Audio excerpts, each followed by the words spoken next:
I will be brief. I just wanted to introduce Yvette, who is someone that I met when she was with Disney, actually. Yvette started the Future Workforce Insights group that sits within our parks and is really focused on identifying future workforce trends and helping to sort of actualize some of the opportunities and potential threats that come along with that. And she's now been with Kedge for 2 years, which is a consulting firm that's focused on, again, sort of foresight, innovation, creativity, and strategic design consultancy. So Yvette started in her career in finance, eventually migrated into HR, and then basically I just love your story because I think it really shows that when you're passionate about something, how it can sort of shape your career path. So she was part of the reason that the Future Workforce Insights Group actually came into existence, and now has dedicated her life to sort of helping companies, again, sort of not only theoretically think about the implications of what's happening within the workforce, but how do you actually create practical solutions? How do you push yourself to think differently about it? And I think you'll see Yvette's style is fun. She provokes thinking, and I'm really glad that she had a chance to come and talk with us today specifically about what's happening in the marketplace, in the workforce relative to science, technology, engineering, and mathematics talent. So with that, I will hand it to Yvette.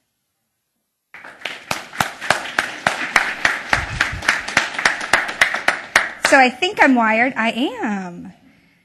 So my name is Yvette Montero Salvatico, and I did spend 13 years with the Walt Disney Company, fantastic 13 years. And I've really been honored, and it's been such a blessing to continue that work going forward. So we do extensive work with the Walt Disney Company. Our biggest client within the Walt Disney family is actually represented here, Walt Disney International. We have a couple folks. Whoop, whoop. We've led an effort, we've traveled the world developing a foresight competency in the leadership within Walt Disney International, but we've done work with Walt Disney Imagineering, of course with Parks and Resorts, and it's really, an honor whenever I get to come back home, if you will, and share, whatever my new research is and what our new thinking is. Today's session is going to be as much about changing your mindset as it is going to be about delivering some new information. So hopefully you've come with open minds and you'll be able to approach this ideas and this thinking with new perspective, and we'll take this journey together. So STEM is the Future is the title of this, and we really can't think about the future until we've spent some time sort of scanning the environment. That's one of the main things that futurists do. So I'm a futurist. And usually the first thing that people say to me, like on the airplane, because I travel a lot, they'll sit next to me and they'll say, "Hey, what do you do?" So you have that moment where you're like, do I tell them the quick story, or is this going to be the longest flight ever? And you like sort of evaluate, put your headphones on. And so when I say I'm a futurist, usually I get the, where's my flying car? Or where's my jetpack? That's usually the two questions that follow up. Because when we think about the future, we automatically think of visions of technology, right?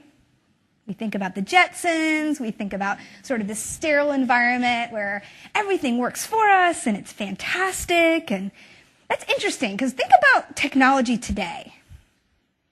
Think about just trying to set up a VTC conference.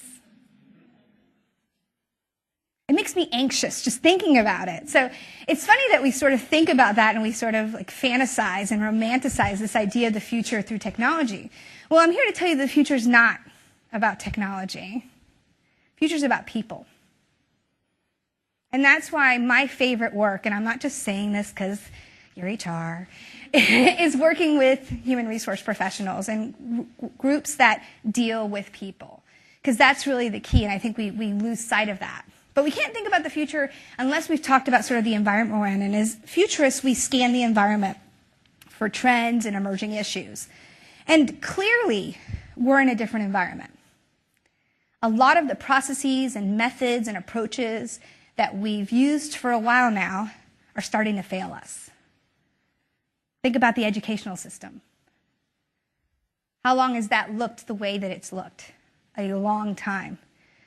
Don't get me started on the government.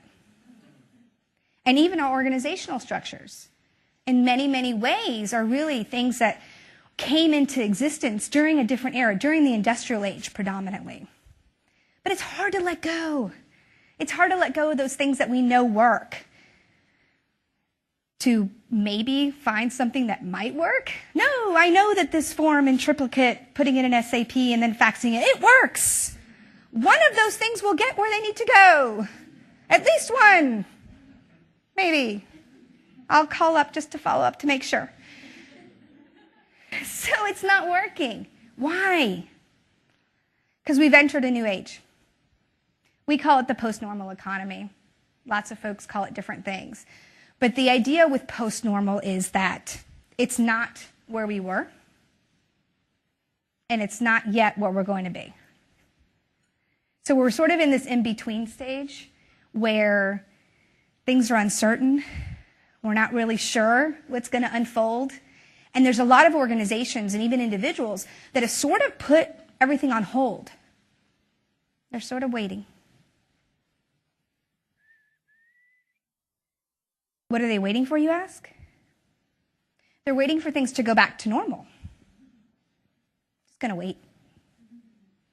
I'm not going to hire anybody permanent. Not going to make any huge investments. Because surely soon it's going to go back to the way things were, and then we will be good. Well, I'm here to tell you it's not. It's not going to go back to the way things were. I can't tell you exactly what it's going to be, but it's not going to be that. The genie's out of the bottle. We've moved past that. So this post-normal economy, what is it? What are the characteristics? It's volatile, it's uncertain, it's complex, it's ambiguous. You know, there's a million acronyms to cover it, but it's surely not your, grandmother's industrial age. It's something very different. It's an environment where the creator is taking hold and where age-old mechanisms of organizational constructs are being flipped on their heads. And things like social media and new technologies and really more importantly, value shifts are causing individuals to have more power than ever before. And that's completely changing how we see organizational structures, how we even see the concept of the family. Globalization is a huge factor in all of this. We're becoming more interconnected as a globe. It matters that there's unrest in some far-reaching place because those implications ripple through our systems in a matter of seconds. So we have this relationship with technology. We call it this blurred reality, where we've come to a point where it's hard to distinguish what's real and what's virtual. And it's only going to get more so. We have multiple identities. We have avatars. We do our education online. People live their lives online. In Japan, they have a game where you can actually have a virtual girlfriend. It's not online dating. It's a virtual girlfriend. And you can actually take her to a resort. You spend real money on her. And we think that that's strange, obviously, because that's not how we approach that. But the point in this and the point in all the information I'm going to share with you today is that it doesn't matter that it's not like what we're used to. In fact, very little is going to be. And rather than judge it for being unusual or weird, we need to take it for what it's worth, take it for a signal of what's emerging. So we're going to talk a lot about those signals. So in the past, when we were very much in the industrial age, and we still have a lot of those sort of processes around us, it was really important to count widgets. We had factories, and when our economies were based on tangible goods, those measurements were critically important. And we did a pretty good job of forecasting using historical metrics because there wasn't as much change in volatility. That's no longer the case. We've moved from tangible to intangible as really the focal source of value in our new economy. It's about people. It's about knowledge transfer. And in that realm, it's not just about quantification and metrics. And historical data can lead you astray really, really quickly. So we've moved into an era where foresight and looking at many, many alternative futures and transformation is critically important. It's going to separate those organizations that succeed from those that fail. Is that ability to see multiple futures and to map the different emerging landscapes to make better decisions in the present. And that's what foresight allows us to do. So, STEM is the future. That's what I hear. I hear that a lot. I hear that within our political discourse. I hear that within our educational halls. I hear that within our organizational rooms. But I want to ask you, is it really? And we're going to take a journey to the future. And what's cool is that we don't have to go really far. You don't even need a time machine to see the future. I'm going to let you in on a little secret, a futurist secret. The future's here. It's just not evenly distributed. Somewhere on the globe, someone is doing something that you're not doing. That's the future to you. And so as futurists, we learn how to scan the environment across the macro drivers, what we call STEEP, which is social, technological, environmental, economic, and political factors. And we look across those and we see what's emerging in different far-off places and imagine how that can affect our industry, our discipline, our hometown. So William Gibson is right. The future's here. It's just not evenly distributed. We just got to know where to find it. So today I'm going to present to you 5 stories.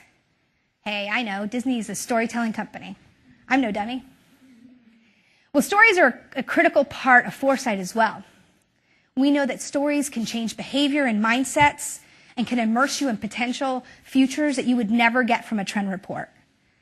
Plus, me reading a trend report would be awfully boring, so we won't be doing that. So these 5 actors, if you will, players, are going to present to us the future that's emerging. And we're going to learn what's happening and what's potentially arriving either to replace STEM or the new STEM, or maybe it's STEM itself. Let's just find out. So let's start with Professor Zoran Popovic. I practiced that. He's actually a Serbian computer scientist, but what's important for us is that he's the co-creator of a game called Fold It. Has anyone heard of Fold It? Well, that's not fair. Of course you have. So a few of you might have, because we've talked about Fold It in other sessions before, but so impactful. So Fold It is a game, and I won't tell you too much about it because I'm going to show you a quick video here in a second. But Fold It is a game that was created after scientists were stumped. For 10 years, scientists and doctors had tried to figure out the behavior of a certain protein involved in the AIDS virus. And they couldn't figure out. And I'm no scientist, but apparently how proteins fold is critically important to figuring out how to solve issues like AIDS and how to come up with cures. So at a last-ditch effort, they created this game, and they released it to the public. And the video will share what happened as a result. So let's hear from the co-creator of Fold It. Oh, let me get you to the next slide.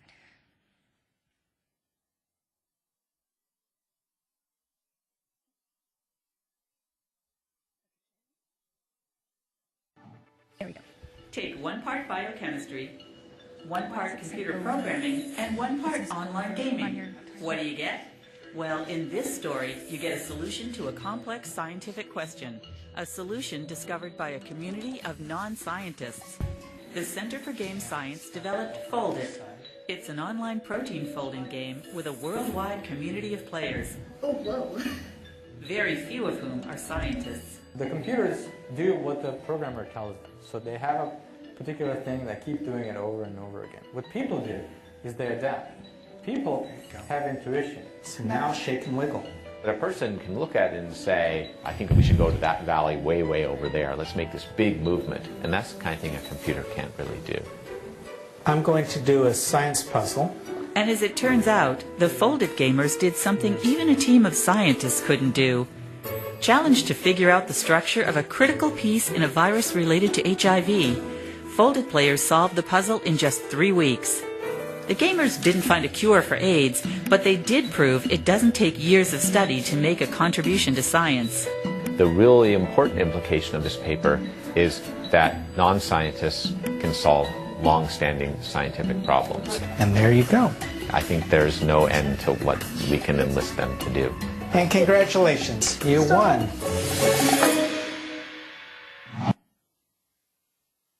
So 9 non-scientists, a week, 10 days, to solve something that had stumped scientists, experts, for 10 years.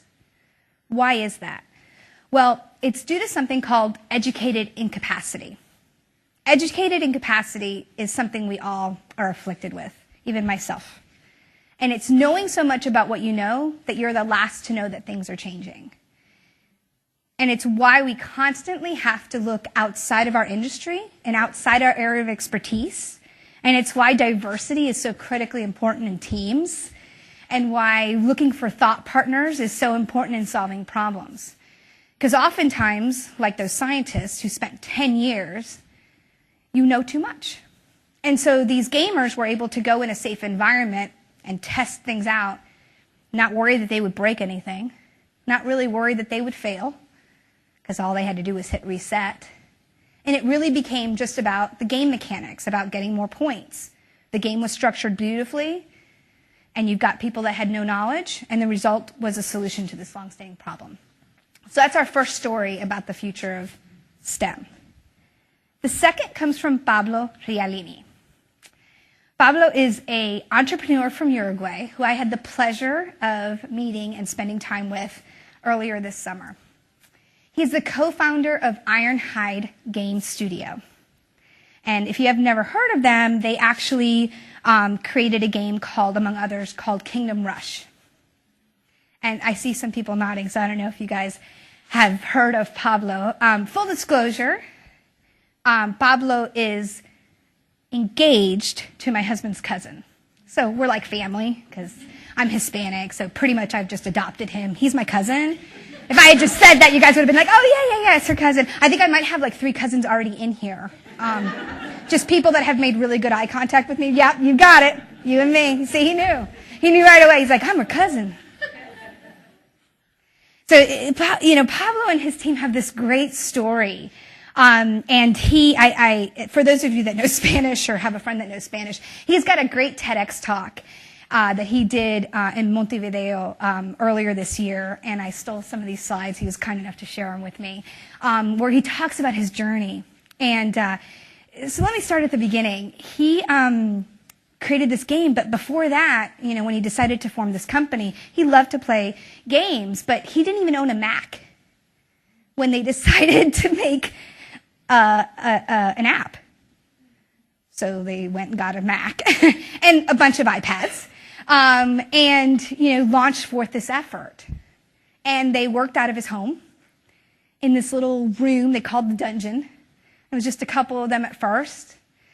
And they've had success, and they continue to have success. And along the way, they have some great stories of how they launched their first game on the App Store, and then they went on vacation because they were exhausted. They had worked tirelessly for months. They were sick of seeing each other. They joked that all the founders went in separate directions, and they didn't even know where the other one was going to be. And they said, we'll see you later, we'll see you later, we'll see you later. And at that time, I guess even the App Store didn't necessarily update during the holidays. And so, they sort of, they released it and they left, which is sort of interesting. You spend all that time working on something, you release it, and then you're not looking at the scorecard, But they didn't.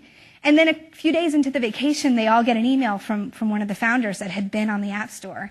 And it's got this great sort of screenshot that shows them, beating the Angry Birds. They beat the pájaros. That's what they called it. Which was unbelievable. These kids from Uruguay. I don't have to tell you, the school system in Uruguay, the economic system in Uruguay is not stellar. This guy didn't have a Mac. He's self-taught, figured it out. So they were bummed because they didn't beat the Disney alligator game. They were like, oh, Disney beat me. Then they released another one, and they were number 1. So they rectified that. So they were approached with all these strategic offers. One of them was from Rovio, the creators of Angry Birds. And they thought, great, we'll go out. They flew them out to Finland.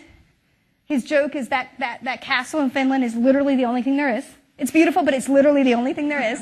And it was freezing. So true to form, they took the pictures with the birds. He said there were birds everywhere.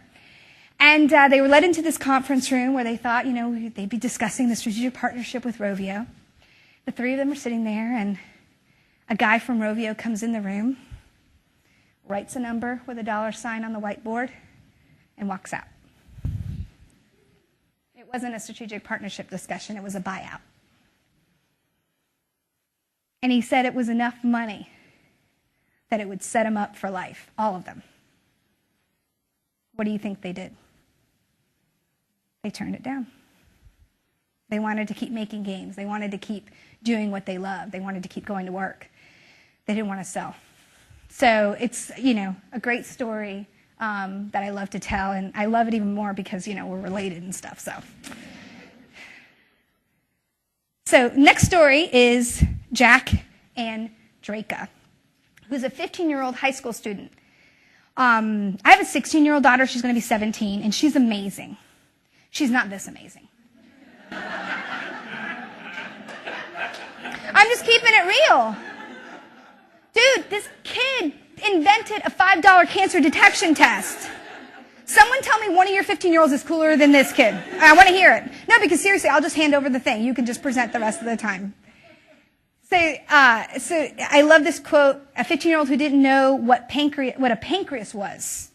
Didn't know what a pancreas was when he figured out a way to detect pancreatic cancer. How did he do it? He used Google and Wikipedia. We live in an incredible age where almost every piece of information is available to anyone at any moment, at our fingertips. We forget because we sort of get accustomed to it. But this is the type of world we're in. And when you think about the way we've defined things like STEM in the past, it was a lifetime ago. A lifetime ago. So I love this video I'm going to show. It's definitely an Intel promotional video because they gave this Jack an award. But I couldn't find a better video that showcases his personality better. And it tells a little bit more about his invention. So here's Jack and his cancer detection test. Remember, this is the small one. There you go. The winner of the $75,000 2012 Gordon E. Moore Award in the category of medicine and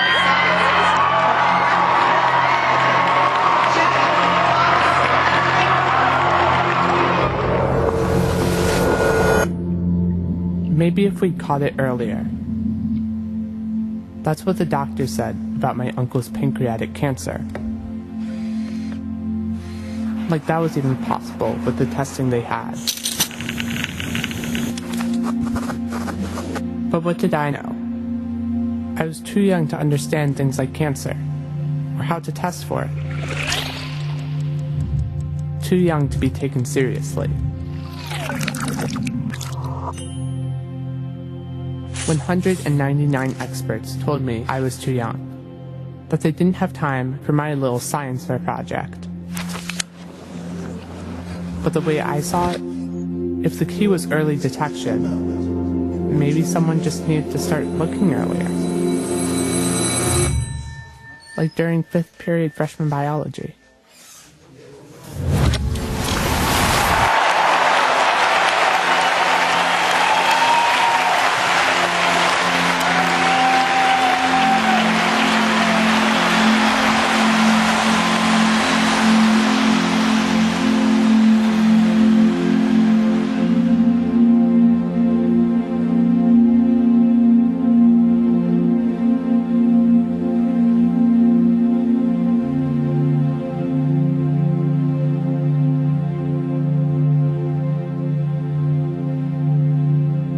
Sensitive.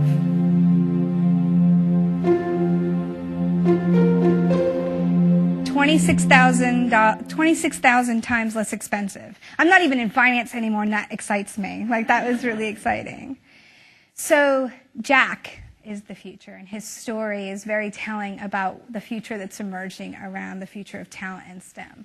So let's go on to our next one. Dr. Genevieve Bell. We love Dr. Genevieve Bell.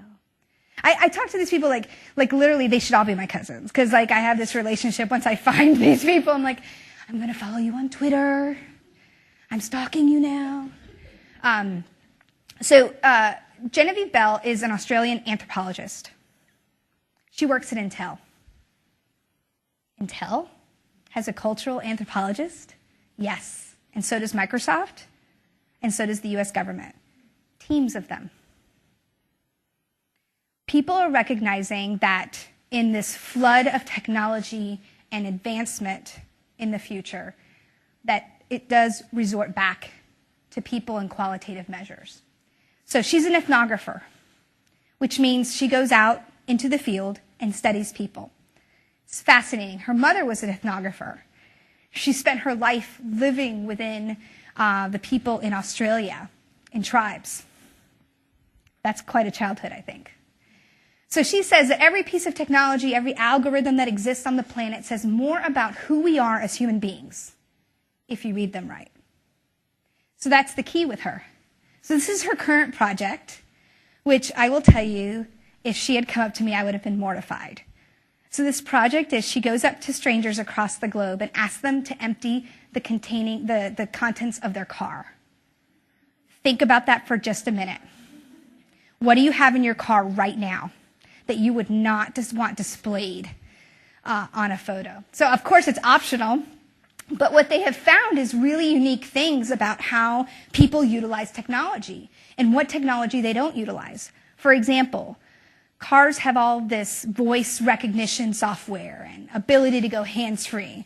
And what she's found is that people are still using their regular old technology in lieu of those devices. So what Intel does is they work directly with the auto manufacturers and suppliers to introduce this new information into the system. So it is quantitative in the fact that they're taking some measurements, but it's highly qualitative data that they are picking up. Intel actually was hurt because they missed the movement more to mobile in those chips. And so Genevieve has been on staff for well over 15 years now. And so her position has grown in importance in Intel. And they're starting, or continuing to listen to her more and more, I should say. She actually leads the team that's in charge of Foresight as well. They fall under her. So it's a really interesting thing. So we think about Intel, we think about technology. We don't necessarily think about an anthropologist and an ethnographer, but they have a huge place in that firm. So our last story is Leo Grand. Probably have never heard of Leo Grand, maybe you have. He's a homeless guy in New York. He's also a coder. He just released his new app in December called Trees for Cars. It's a commuter app. So I'm not going to belabor the point because we have this great video, which I will, just full disclosure, tell you right now is 5 minutes long, which probably for this setting is a bit too long, but I could not cut one bit out of it because it's so good. And it gives you such great insight into this guy's story and his partner in crime, Patrick, who you'll meet in the video. So basic background. Leo, homeless. Patrick saw him months and months every day on his way to work. Patrick is a coder, an app developer. One day he decided, I'm not going to pass this guy by anymore. I'm going to do something. So he hatched a plan, and he offered Leo 2 options. I can give you $100 right now and walk away. Or I will come back tomorrow with a cheap laptop and a bunch of coding books, and I will spend the next several months teaching you how to code.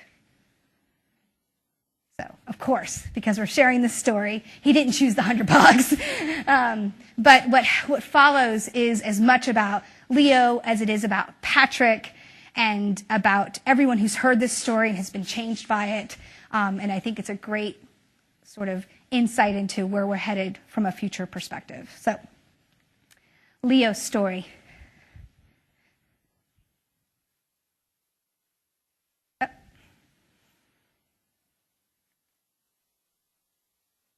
So think way back. Remember geocode.js? Right.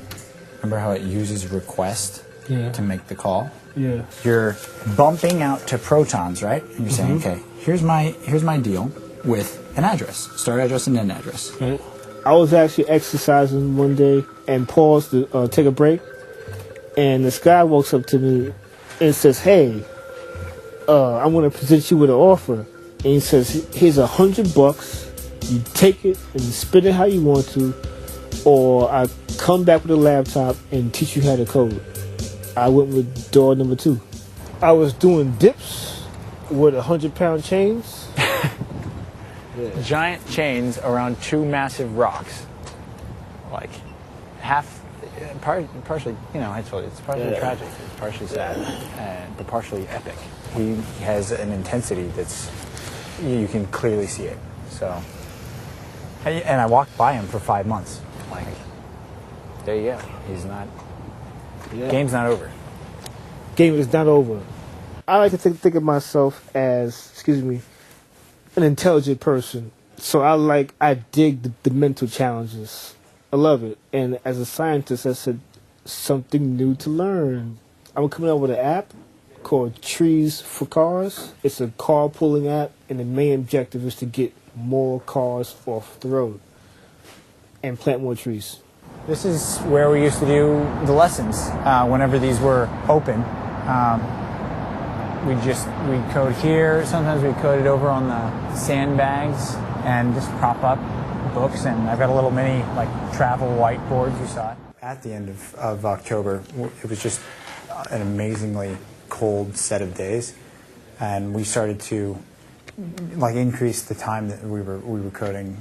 I noticed that it was just getting really hard to continue to type, and I didn't know my boss would be so kind about it. Without question, totally, just quietly, whatever you need, he's welcome to have a desk here. Everybody I know who I've talked to wants this app and want to see the app. They want to help support. Negative comments or haters, I think they'll end up changing their mind when this app is completed. The most painful thing? Yes. That I'm a bum and I'm homeless. But it's not painful to me. That's painful. I think what you mean to say is, what's the most hurtful thing somebody can say to you? That would have to be, this person is dumb and not intelligent and not good looking.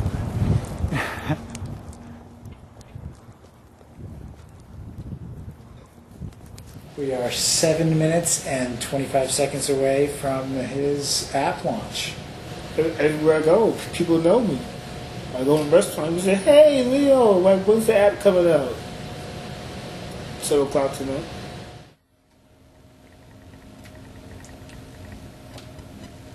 Dude! Yeah, Trees for Cars. Yay! That is available. It's available. Yes, bam. Trees for Cars. Trees for Cars is just that. It's a mobile app about saving the environment, bringing communities together, saving the world, and best part, saving money in your pocket. This will change my life, where I can work at Google, I can work at SpaceX, I can build a server. This is going to change my life in a magnificent way. This is going to do really well. Trees for Cars 2 is going to be awesome, but this is going to be awesome, man. Trees for Cars. Trees for Cars. Trees and boats. I didn't actually know. I didn't know what the name meant until a week ago, what it actually meant. You're trading a tree for a car. I just thought, that's a weird name. It has been extremely difficult. Just a ton of work, very hard, lots of different challenges that I did not see. But it is by far the most rewarding experience of my life. It encourages responsibility. There are a lot of people who can do a lot of great things. And I think that sometimes that potential could be lost. So the video doesn't chronicle everything. I picked up on this story pretty early on, which I'm always excited when I do because then I get to like actually watch it unfold live. It was on my Facebook feed. They had a Facebook page, and midway through, he was arrested for loitering, and they took his laptop. I know! And quickly, the folks at Google actually stepped in, and, the rest is, they say, his history. But luckily, he had gotten some notoriety. He had been noticed by then. And so, see what I did there? And so people were quick to help out, but he was released quickly, but they wouldn't let go of his laptop, and without that, there was no coding to be done. So the app is doing really well, and there hasn't been updates anytime recently. So I think there's something sort of happening behind the scenes. Hopefully, there's some movement on housing for him, and I know there's great things ahead for Leo. So those 5 stories are amazing. But how do they compare, and how do we reconcile them with our current narrative around STEM? Is it sort of like oil and water a little bit? When we think about STEM and we think about those future narratives. Here's our current narrative around STEM. There's a STEM crisis. Can I ask you something? You don't have to answer because it would be awkward. There's so many of you, and I'm sort of doing a keynote right now. But just hypothetically, why do we have a war on everything? War on talent, war on drugs, war on space goats. I don't know. There's a war on everything. And the same thing is true. It's a lot of this language. It's this idea that there is risk and there is scarcity that really comes from a deep-seated sort of myth and metaphor and a story that we've been telling ourselves for quite some time. But this is the story we say about STEM, and this is the dialogue that we have about this gap and the education system, and all probably, true at some level. But this is the overarching narrative, and it really defines what we can see. And that's the trick about futures work and about thinking about the future. You see, we all have filters that keep us from seeing and hearing information. And we need those filters. Could you imagine if you didn't have a filter, we would be inundated. We would go crazy. But the problem is that a lot of times those filters lead us astray. So it's human nature that when you get a new piece of information, if it agrees with what you already know to be true, what do? You readily accept that bad boy, put it in your pocket for later. I'm going to use that. Now, if this new piece of information is at odds with what you already know to be true, what do? You automatically discount it. That happens automatically, instantaneously, 1,000,000 times a day. And what strategic foresight and futures thinking helps us to do is really identify the mesh and try to enlarge the mesh on our filtration system. But thinking about STEM this way really blocks how we can view any solution to the STEM problem. And so just a little bit of history around STEM. The actual STEM acronym was coined, does anybody know when? Because I know I heard, President Obama talk about it just recently, and it's about the future, and it's about, being competitive in 2020, and so it must have been pretty recently. The 1990s. The 1990s is when this acronym was coined. And really, when you think about it, its origin is really probably in the 50s and 60s when the beginning of the space race began and we were really competitive with some other nations. But the 90s, let's just call it the 90s. So I have a 16-year-old. And other than her, she was born in 1997, there's not a lot in the 90s that I would like to take forward to 2020. Maybe 90210, like Beverly Hills 90210. I was a big fan of that show. I was really into it. I don't know why they didn't do like a comeback thing. It was pretty awesome. It was pretty cool. 90s. I can't begin to list all the ways the world is different today than the 90s. And to think about the years coming ahead of us in the year 2020, how different it will be from today. So when we think about a STEM crisis, really, I think this slide says it all. The real STEM crisis is really that we continue to solve STEM with STEM, and that STEM in and of itself is just an acronym. It's just an acronym. It's just a label. And at its best, what it does is oversimplify complexity. About every month, the Harvard Business Review comes out with a new article talking about simplifying complexity. This is how we do it. We create another form. We can simplify it. We just need to simplify it because it's driving me crazy. I need to simplify it. You can't. Now, there's a difference between complicated and complexity. Complicated we do to ourselves. That's the head count process. It's complicated. Complexity is the natural order of things.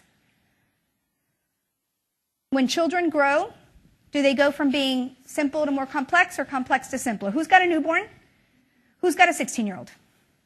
Who's more complex? 16-year-old. Ding, ding, ding, ding, ding, ding, ding. Thank you. Give that woman a prize. She's like, yes, yes. I'd go back to the sleepless nights any day. This is horrible. She hates me one minute, and the next minute she loves me. We get more complicated. As we look out into a telescope, does the universe get more simple or more complicated? More complex, more complex. Complexity isn't something to be afraid of, it's something to embrace. It means that we're growing more mature. And the idea that you can simplify complexity is the idea of that trying to put the genie back in the bottle. You cannot. So at its best, the STEM acronym serves as a feeble attempt to try to simplify complexity, but at its worst, it ties us to the way things have always been. And we need to be really careful with that. We need to be careful with these oversimplifications. So I've told you we have a new landscape, which requires a new measurement. And the good news is you have me here to tell you what it is. Yay! So alongside those 5 stories, which we're going to circle back to at the end, I'm going to give you 3 rules. These 3 rules are critical to being successful in the 21st century, whether at an individual level or at an organizational level. So let's go through them. The first one, shake up silos and surface sweet spots.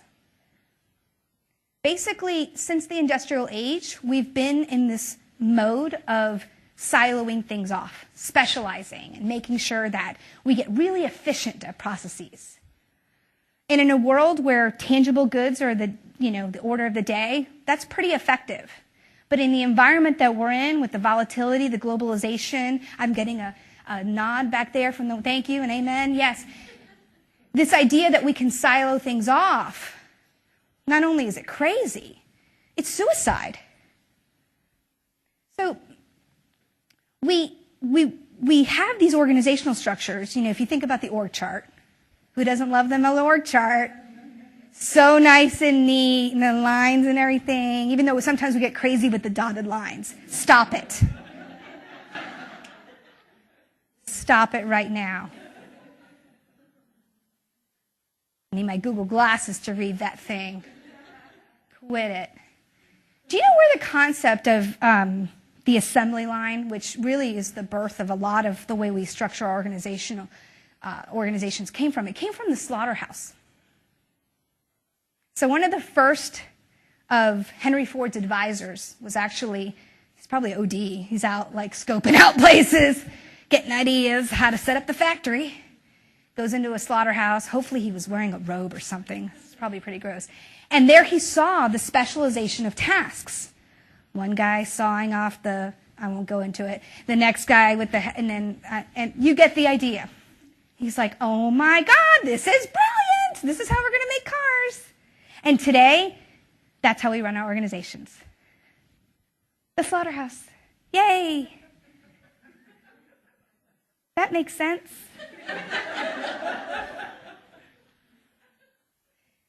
Anyway. So we're in the 21st century. There's new rules, there's new ideas. And one of them is this idea that we need to move past this siloing and this discipline concept.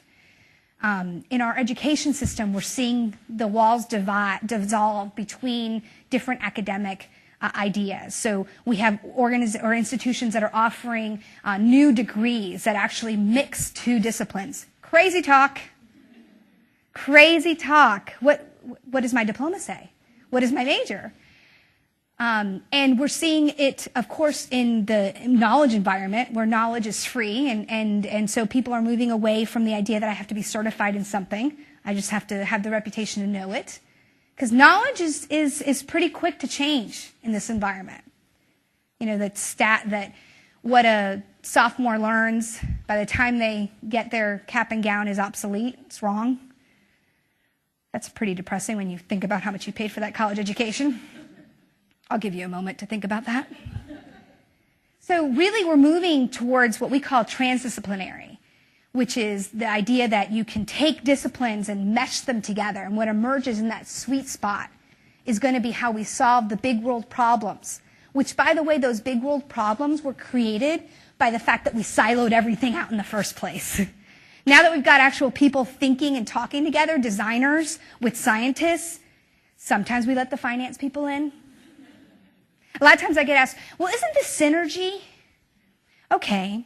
Synergy is when you have the meeting and you invite the marketing, finance people, and HR people to it. That's synergy. This is more. This is more than just giving them a seat at the table. This is something new that happens in the intersection. This is departments that are created and dissolved because they don't exist around a particular function. And this is a new way of thinking. And beyond transdisciplinary is really post-disciplinary, where we don't think about ourselves and define ourselves by disciplines. Think about it. The average young person is going to live to over 100. Are they going to have more than one career? Are they going to have more than one attempt at education? Probably. So it's a different world. So our second rule, make sense, not spreadsheets. I know. I love spreadsheets. I do, because I was in finance. I'm a big fan. I do the financials for our company, so it's never far off. Whenever I feel like that tinge that I need, like, oh, I need a little solace, I go to my spreadsheet, I put the numbers in, they add up, and everything is right in the world. But we need to move past that in this environment, this volatile, uncertain, and complex environment. We can't just rely on our spreadsheets. In fact, these processes that are so quant heavy end up acting like this little blankie here. They're so yummy. It's warm and fuzzy. You've never thought about the 5-year plan like a warm and fuzzy blanket? No? Well, what these processes do is they actually, kind of trap you in a false sense of security. When you're able to put numbers in a spreadsheet and extrapolate them out, you feel pretty good about yourself. You feel like you've gotten rid of the uncertainty, when in fact you haven't. But at some level, it's got a calming effect, which is fine, except that it also leaves you blind to anything else that might happen. It becomes the official future. And we have to look past these quantitative measures that give this false sense of security, because it's false. It's not real. So we have to move past spreadsheets and make sense of the numbers.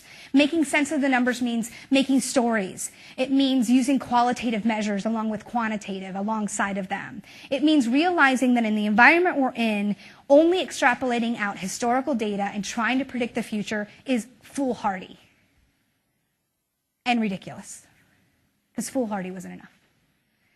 So what's interesting about pattern and sense making, which is one of the key skills for the future, is that humans do it really, really well. We actually do it better than computers. Woo! Score 1 for human! They're not going to take all our jobs away. Yeah, in fact, they have shown that our ability to make sense is really second to none. I mean, we are amazing at it. But what's happening with the influx of big data and more analytics, and they're even, analytics is even making its way into HR functions, which in some ways is great, in some ways is a little dangerous, because when we have numbers, we tend to rely on them almost blindly. So we know that we want everybody to be more creative.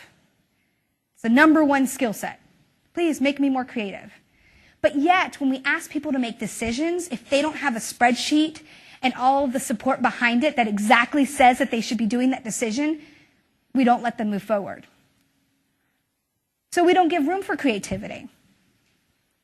And we've trained our leaders that way to the point where they don't know how to make a decision if they don't have the spreadsheet behind it, if they don't have the black and white answer. They are paralyzed. And so that's the danger. But the fact is that we can make sense. We're the best at it. So we need to go back to that skill. The last rule. Annihilate iteration. Demand disruption.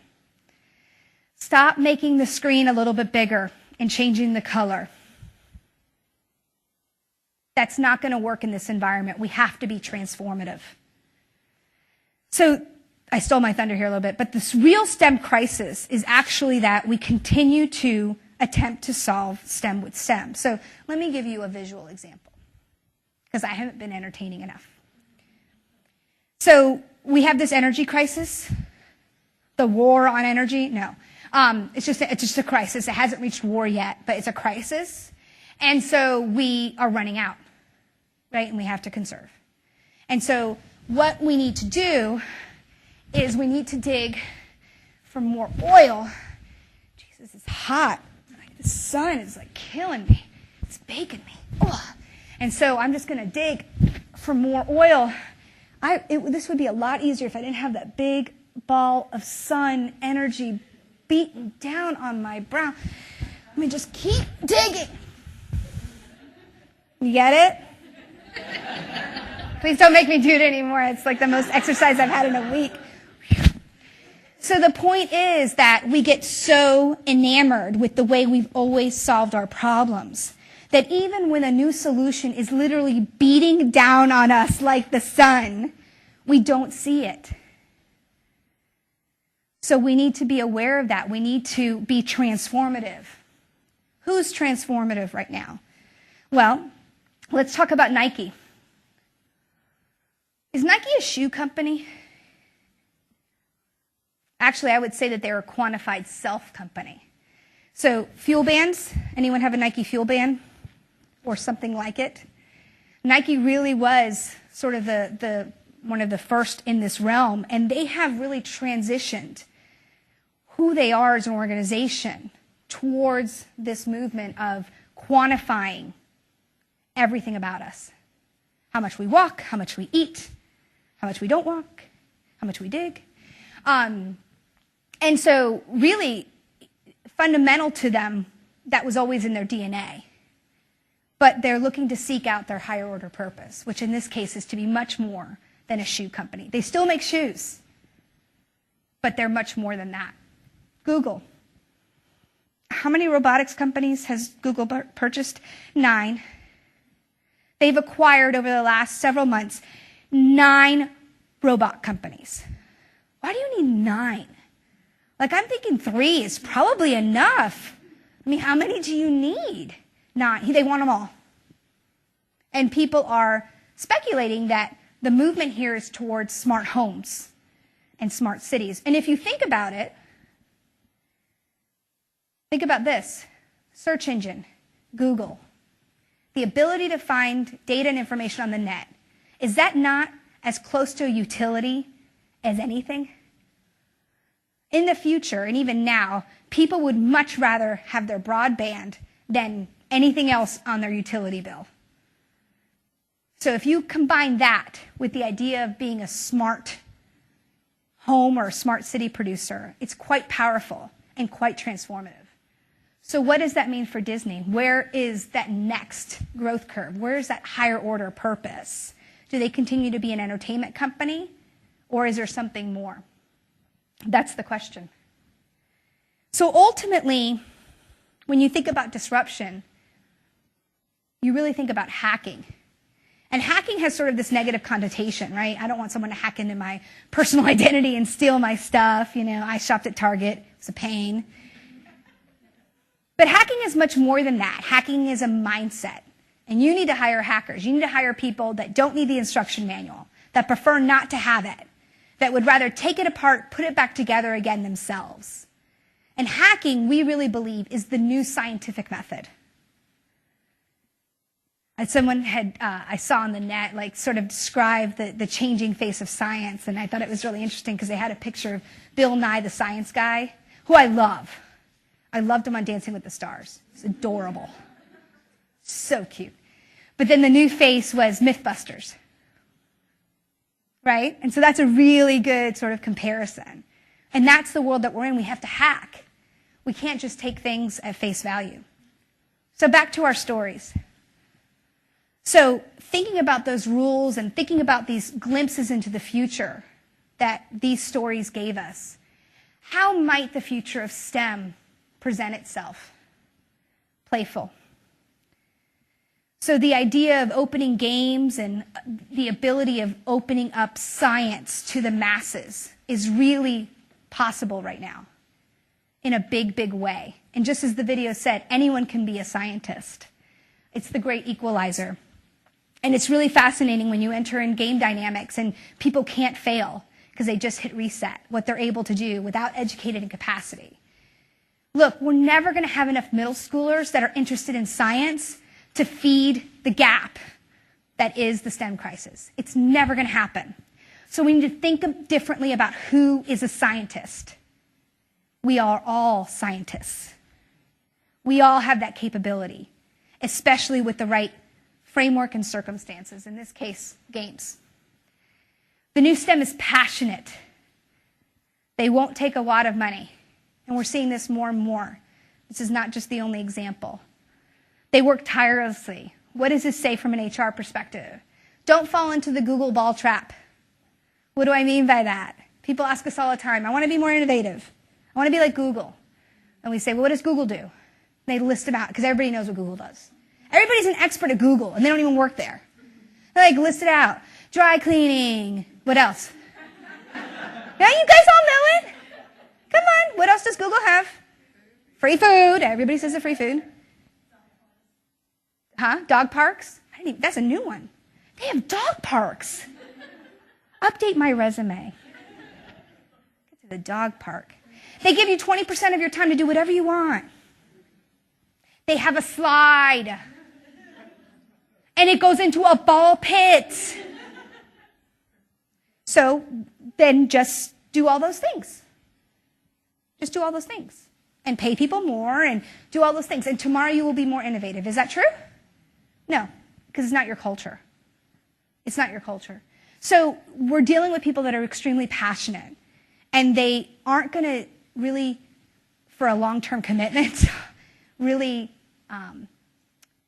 move on sort of that surface level stuff. Maybe initially, but to get the Pablos, you need to speak to them at a core level. And you may need to rethink how you think about employees. Because Pablo was ready to do a partnership with Rovio. But Rovio could only think of one way, and that was the acquisition model. They either had it or they didn't. They didn't want to play ball. They wanted to take their toys and go away. So, passionate. Unqualified.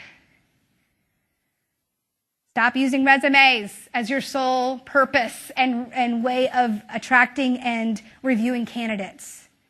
In this new world, what they've done before is almost meaningless.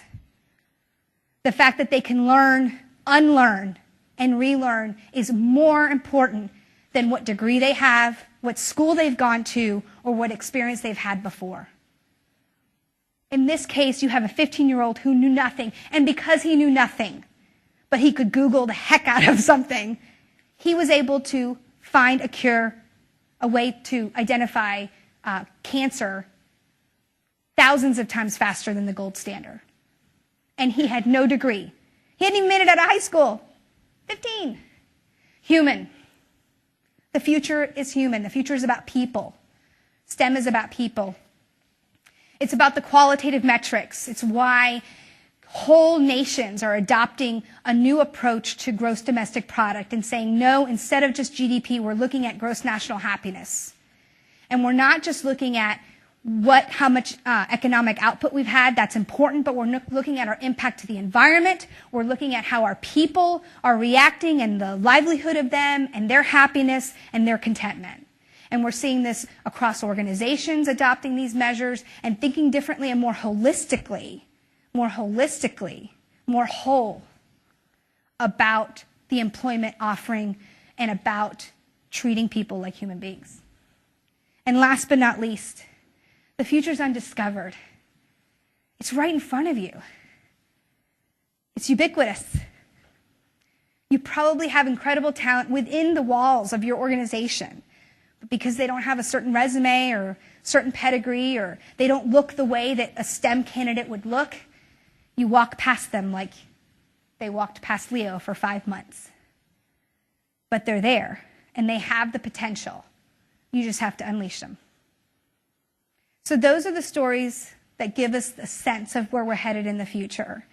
We know sort of where we are in the present. It's up to you to begin to reconcile those and think about how you think differently about the work you do every day. I've given you 3 rules and hopefully some inspiration on how to approach rethinking your work. So we're going to get out of the silos, we're going to shake them up, and we're going to mesh, we're going to find new cross-sections and sweet spots.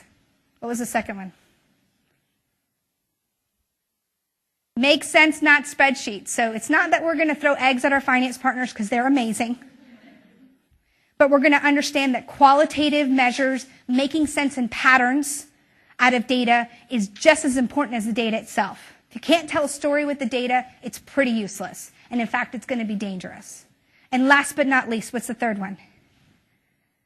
Annihilate iteration and demand disruption. Hack, transform. If you do not come up with those big ideas, you won't be around for very long because someone else will.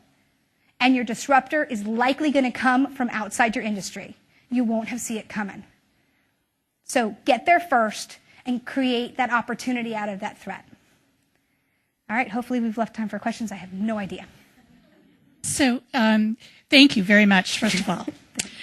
For those of you who can stay, Yvette would love to answer some questions, but if you do have a time commitment, it is perfectly fine if you slip out the back. So we don't You'll want to... horribly hurt my feelings, but it's okay. I have a very strong self-esteem.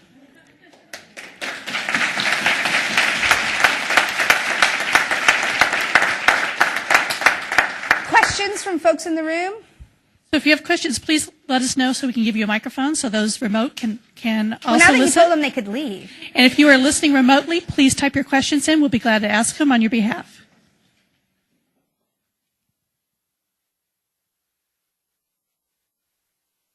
Oh, a question in the front. Hello. Can we turn this mic on? Hello. Can you hear me? Okay. So I found all of these stories to actually be really unique, and I feel like the media blows up stories like this just to kind of market and push their own agenda. Yeah. So I'm wondering, how did you guys discover these stories, and what made you guys choose these when there's so many like talent and like the 15-year-olds. Yeah. There's also stories about 10-year-olds who come up with crazy things like that. So where did you guys come? How did you guys discover these? Yeah. So one of the main things about Foresight is environmental scanning. We do it every day. We're constantly scanning the environment for this type of data and this type of information. And why these bubble up is really that they probably weren't alone. Like you said, there were probably others. And so that makes us think it's not an outlier. Because what we don't want to go is sort of go willy-nilly with something that's unique and is going to be a one-time occurrence. But chances are, if it's happening one place, it's happening elsewhere. So we're very careful to choose sort of our signals based on patterns that are emerging. We don't just do one thing. I presented them as 5 disparate stories, but they also sort of together form a very clear vision of where we're headed. And so I think it's a mixture. I think you have to be really careful what sources you cite from, to your point. I think every website sort of has their own agenda. But when you scan from a diverse perspective and diverse sources, you're usually pretty okay because you're going to find multiple areas. Does that answer your question? Okay. It's a race. Hi. One of the things you mentioned is that STEM kind of comes out of an antiquated way of thinking, and that's a problem with it. And I noticed that when politicians use STEM to affect educational funding, it tends to come away from the arts, which is where we get a lot of those words that you have up there on the screen. So how do you frame STEM in Yeah. a way that doesn't take away from the arts and the creative fields. Yeah, that's one of the biggest problems when you create an acronym that tries to oversimplify a very complex environment. And so there's, been attempts to like add an A in there, make it STEAM, but then you're missing 100 other things. And so there's this great article where someone just put a string of letters up and like they all stood for ridiculous things, and there was like 26 of them. But again, I think we attempt to try to make sense of our world through these mechanisms. And when we do, we are, by de facto, eliminating whole aspects of it. The arts is a really, really big component of what you see here, and it's finding its way into those arenas. STEM, we didn't touch on this because there's only so much time, but STEM is more of a rallying cry around government officials, and I think ultimately people have sort of their heart in the right place. But it's just easier to say, we need STEM because if we're going to be competitive in the future, I need money towards this. And it just becomes this fight for resources, and it's an avenue by which they can get more resources. But at the end of the day, it's way too of an oversimplification. Even when you distill all of science to an S, I mean, there's so many realms of science, and people say things like, we need more women in STEM. Well, there are women in STEM. There are women in biology. They're just not including biology, and you know what I'm saying? So I think that's where you fall into a problem, and it's, at the end of the day, it goes back to sort of our short-term thinking and our very short window of attention span. So, back to your comment about the media, it's like, people want their information in such small snippets that we have to distill everything to, an acronym or a soundbite. But it doesn't really reflect reality. So it's up to all of us to sort of, as the consumers of that knowledge, is to sort of that buyer beware and make sure that, if someone's seemingly distilling something for you, you ask yourself, wait a minute, and do some research. It takes 2 minutes to find out where STEM came from and all the issues surrounding it. And it's not about throwing the baby out with the bathwater, but it's about being intelligent about what political candidate you're supporting, what initiative you're sort of supporting within your organization, et cetera, et cetera. You have to just be, more thoughtful about it. Any other questions?